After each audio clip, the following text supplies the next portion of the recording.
在一個寧靜的晚上，一隻灰色的流浪貓，名叫小灰，獨自走在寂靜的街道上。小灰的肚子咕咕地響，它正在尋找晚餐。這時，它看到了一個溫暖的燈光，心裏想，那裏一定有食物。小灰走到燈光的源頭，發現是一家小咖啡館。咖啡館的門口有一位好心的女主人，她經常會把剩下的食物放在外面。小灰慢慢靠近，看到一碗新鮮的魚和一些麵包碎，忍不住流口水。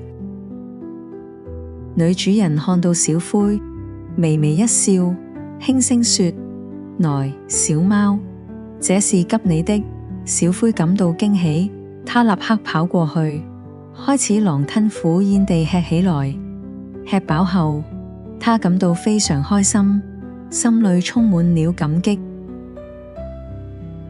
這時，女主人注意到了小灰的身上有些污糟，於是她輕輕抱起小灰，帶進了咖啡館內。小灰感到驚訝，但也感到安全。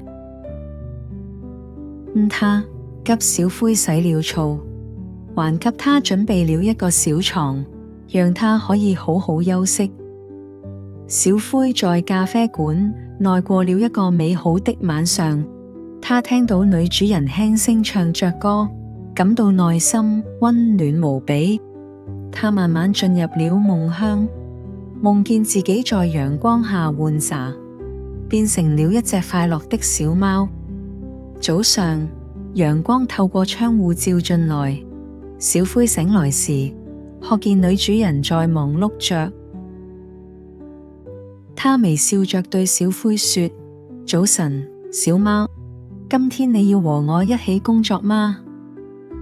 小灰高興地貓了一聲，跳下床，尾巴翹得高高的。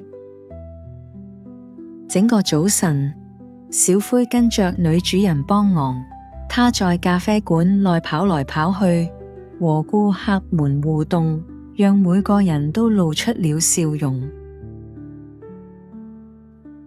小灰感到自己不再是一隻流浪貓，而是有了新的家。從那以後，小灰每天都住在咖啡館內，成為了那裏的貓店長。